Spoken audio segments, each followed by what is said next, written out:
The fluorescent lights of Henderson and Associates flickered as Margaret Chen locked the last filing cabinet, her fingers trembling not from the cold but from exhaustion. It was Christmas Eve, nearly 9 p.m., and she was the only one left in the accounting firm, except for Mr. Henderson himself, whose office light still glowed like a stubborn star refusing to dim. She shouldn't have been there. Nobody should work until 9 on Christmas Eve, but the Riverside account wouldn't balance itself, and Margaret needed this job more than she needed sleep, more than she needed pride, more than she needed almost anything except her son. Her son, 7-year-old Danny, was waiting at their new apartment with Mrs. Kowalski from 3B, probably already in his too small pajamas, probably trying to stay awake even though Margaret had promised him Santa knew exactly where to find them this year, even though they'd moved 3 times in the past 8 months. Margaret gathered her worn purse and headed toward the exit, but a small sound stopped her cold. It was so faint she almost missed it, a sniffle, barely audible over the building's heating system. She turned slowly, scanning the dimly lit office space. There, partially hidden behind the reception desk, sat a small figure. Her heart seized. Danny. The boy looked up, his face streaked with tears that caught the light like tiny rivers. He wore his winter coat, the blue one from Goodwill that was already getting tight across the shoulders, and clutched his backpack against his chest like a shield. "Baby, what are you doing here?" Margaret rushed to him, dropping to her knees on the industrial carpet. "Where's Mrs. Kowalski? How did you?" "I took the bus," Danny whispered, his voice small and scared. "I remembered the number. You showed me once in case of emergency." Margaret's throat constricted. "Sweetheart, you can't just. Is everything all right out here?" Both of them startled. Richard Henderson stood in his office doorway, his suit jacket finally removed after what had probably been a 16-hour day, his shirt sleeves rolled up. At 62, he cut an imposing figure, tall, silver-haired, with sharp blue eyes that had evaluated countless balance sheets and, Margaret always suspected, countless people. She'd worked for him for 11 months, ever since she'd moved to Riverside after the divorce, after selling the house to pay David's debts, after realizing her degree in accounting from 15 years ago still meant something. Henderson had hired her when no one else would, when her resume had a 7-year gap labeled, homemaker, and her references were from the PTA instead of previous employers. "Mr. Henderson, I'm so sorry." Margaret stood quickly, placing herself between her boss and her son. "This is my son, Danny. There's been a misunderstanding, and I'll take him home right now. It won't happen again, I promise." But Henderson wasn't looking at her. He was looking at Danny, whose tears had started fresh, running silently down his cheeks in a way that broke Margaret's heart into smaller and smaller pieces. "A misunderstanding?" Henderson's voice was gentler than she'd ever heard it. "On Christmas Eve," Danny hiccuped, a small desperate sound, and suddenly words came tumbling out like he'd been holding them back for hours, maybe weeks, maybe longer. "I just wanted to ask. Can you tell Santa we moved?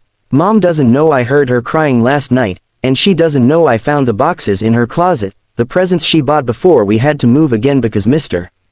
Cranston raised the rent. She returned them yesterday. I saw the receipts in the trash." The silence that followed was deafening.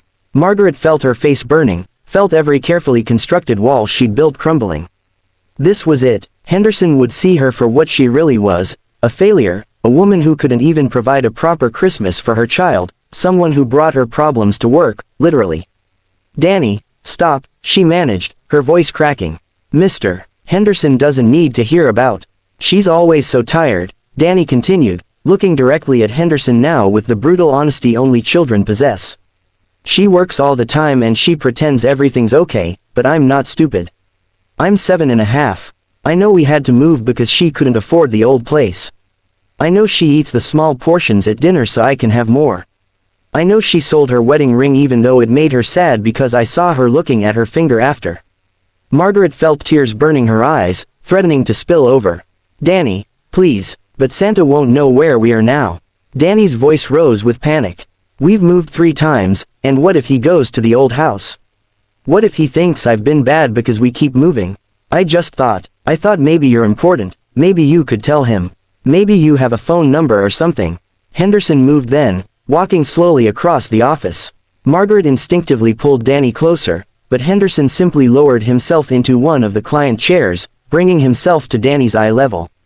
His knees cracked audibly, and he winced slightly before focusing entirely on the boy.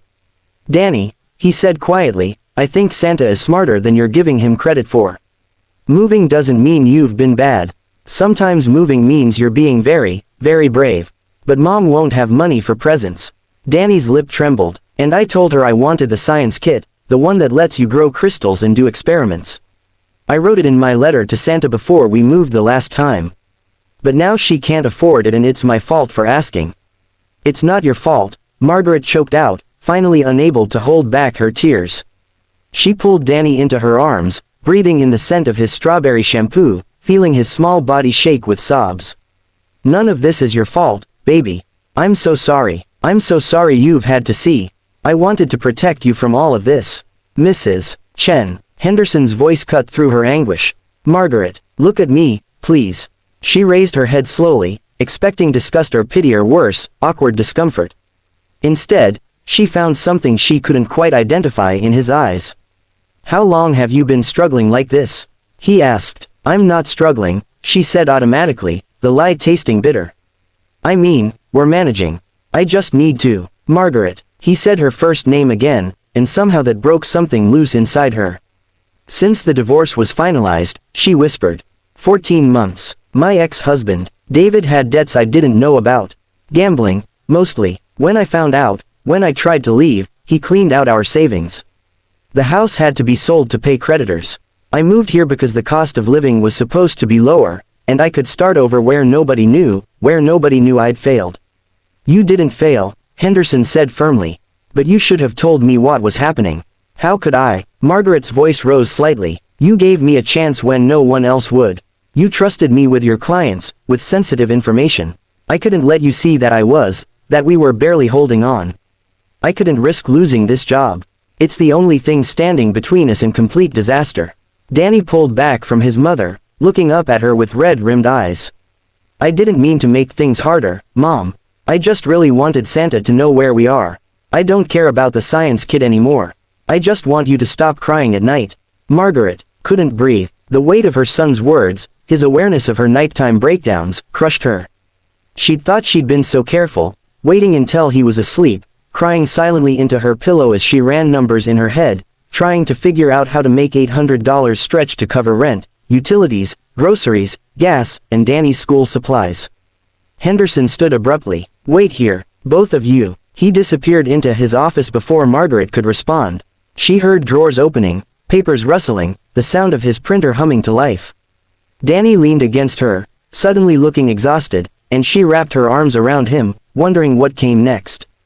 Termination, probably. Henderson would say something kind, give her 2 weeks severance if she was lucky, and she'd be back to square one with a son who'd ridden the bus alone on Christmas Eve because he believed in Santa Claus and mothers who couldn't hold their lives together.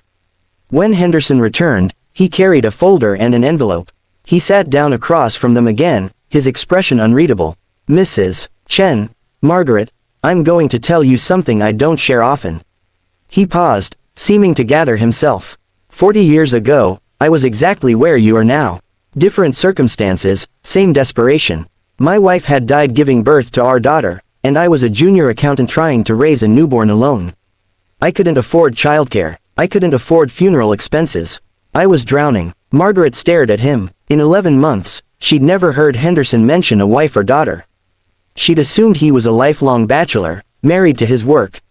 My boss at the time, Harold Greenspan, found me sleeping in my office one night because I'd been evicted from my apartment. I was using the office bathroom to wash Sarah's bottles, stealing toilet paper to save money. I was certain he'd fire me. Henderson's voice grew thick with memory. Instead, he gave me a loan, interest-free, and helped me find affordable housing. He told me that good people have hard times, and that anyone who'd gone through what I'd gone through and still showed up to work every day with accuracy and dedication was someone worth investing in. Mr. Henderson, Margaret breathed. Sarah is 40 now. She's a doctor in Seattle, married with 3 kids of her own. She exists because Harold Greenspan saw past my circumstances to my character. He opened the folder, revealing what looked like a contract. I've been watching you, Margaret. You're the best accountant I've hired in 20 years. You're meticulous, honest, and you care about accuracy like it's a moral imperative. But more than that, you're raising a son who's brave enough to ride the bus alone on Christmas Eve, not for himself, but because he's worried about his mother. He slid the folder across to her. Effective January 1st, this is your new employment contract. You're being promoted to senior accountant with a 40% salary increase. Additionally, the firm will cover your health insurance completely, and there's a housing assistance program I should have told you about months ago. It's buried in the employee handbook. I'm guessing you never had time to read thoroughly. Margaret's hands shook as she picked up the contract. The numbers swam before her eyes, numbers that would mean groceries without calculating every item, numbers that would mean Danny could have new clothes that fit, numbers that would mean breathing room for the first time in over a year. I don't understand, she whispered. Why, I haven't done anything to deserve. You've done everything right, Henderson interrupted. You've shown up. You've worked harder than anyone else here. You've maintained your integrity under circumstances that would have broken most people. The only thing you did wrong was not asking for help. He turned to Danny. And you, young man, did exactly the right thing coming here tonight, even if it scared your mother half to death. Danny looked between Henderson and his mother, confusion and hope warring on his face. Does this mean Mom doesn't have to cry anymore? I can't promise that, Henderson said honestly. Your mother's been through something very difficult, and healing takes time. But I can promise that things are going to get easier. He held out the envelope. This is 3 months advance on your new salary, Margaret. Consider it a loan if it makes you feel better, though I'll deny we ever had that conversation. Use it to catch up, to get settled, to buy your son his science kit. He looked at Danny. And as for Santa knowing where you are, I think I can help with that too. How? Danny asked, his voice small and wondering. Henderson smiled, and Margaret realized she'd never actually seen her boss smile before. It transformed his entire face, revealing the younger man he'd once been, the desperate father who'd slept in his office with a newborn. Magic, Henderson said simply. The kind that happens when people help each other. The kind your mother has been giving you every single day by working so hard, even when she was exhausted and scared. The kind you gave her tonight by being brave enough to ask for help, even though you didn't know how. Margaret was crying openly now, not bothering to hide it. She pulled Danny close with one arm and held the envelope with the other, feeling its weight, its promise, its mercy. I don't know what to say. Thank you doesn't seem. Then don't say anything yet. Henderson stood, his knees cracking again. Just promise me something. When you're on your feet again, when things are stable and you're not fighting just to survive, and that day will come, I promise you, pay it forward. Watch for someone else who's drowning. Throw them a rope. Margaret nodded, unable to speak. Henderson checked his watch. It's nearly 10. You two should go home. Mrs. Kowalski is probably worried sick. Danny, give your mother the phone. I'm guessing you used to call her from the reception desk. Danny's eyes went wide, and Margaret's head snapped toward the reception area. The phone was indeed off the hook, and she could hear a faint, tinny voice calling her name. 10 minutes later, after profuse apologies to a relieved but understanding Mrs. Kowalski, after promises to explain everything, Margaret and Danny walked out of Henderson and Associates into the cold Christmas Eve night. Light snow had begun to fall, dusting the parking lot with white. Danny held her hand tightly. Mom, is it real? Is everything going to be okay? Margaret looked down at her son, at his upturned face full of hope and lingering worry, at the boy who'd grown up too fast because circumstances had forced him to. She thought about Henderson's story, about how one act of kindness 40 years ago had rippled forward, creating a doctor in Seattle and 3 grandchildren who might never know how close they'd come to not existing. Yes, baby, she said, and meant it. Everything's going to be okay. We're going to be okay. Did Mr. Henderson really tell Santa where we are? Margaret smiled through her tears. I think he did something even better. I think he reminded Santa that we were worth finding. They drove home through the gentle snow, and for the first time in 14 months, Margaret felt the crushing weight on her chest begin to lift. The apartment would still be small when they got there. The furniture would still be secondhand. The tree would still be a 3-foot artificial one from a drugstore clearance sale. But the envelope in her purse held more than money. It held dignity returned, hope restored, and the knowledge that someone had seen her struggle and chose to help rather than judge. It held the promise that tomorrow, Christmas Day, she could wake up and not immediately calculate how many days until the rent was due, how many meals she could stretch from one package of chicken, how long she could make her car last before the transmission finally gave out. That night, After Danny had fallen asleep on the couch waiting for Santa, Margaret sat at their small kitchen table and opened her laptop. She drafted an email to Henderson, trying to express gratitude that felt too large for words. She deleted it 3 times before finally settling on something simple: "Thank you for seeing us. Thank you for helping us. Thank you for teaching me that asking for help isn't weakness, it's wisdom. Someday, I'll pay it forward. That's a promise." She hit send and then did something she hadn't done in months. She went to her closet and pulled out the boxes she'd tried to return, the ones the store had refused because she'd missed the deadline. Inside were a science kit, some books, and a few small toys, not much, but chosen with love. She'd make it work now. Henderson's envelope meant she could keep them, could give her son a real Christmas morning. As she wrapped the presents in newspaper comics, all she had, Margaret thought about Danny's question at the office: "Can you tell Santa we moved?" Henderson had answered in the most profound way possible. He'd told them that being found had nothing to do with staying in one place. It had everything to do with being worth the search. The snow fell heavier outside, muffling the city sounds, turning the world soft and new. Somewhere, in houses all over town, children slept waiting for morning. But in Margaret Chen's small apartment, a mother who'd forgotten how to hope was remembering, one wrapped present at a time. And in the quiet, in the space between struggle and salvation, Christmas Eve became Christmas morning, bringing with it not just gifts under a small tree, but something far more precious: the belief that tomorrow could be different, that kindness still existed, and that sometimes, just sometimes, Santa really does know exactly where to find you, even when you've moved. Especially then.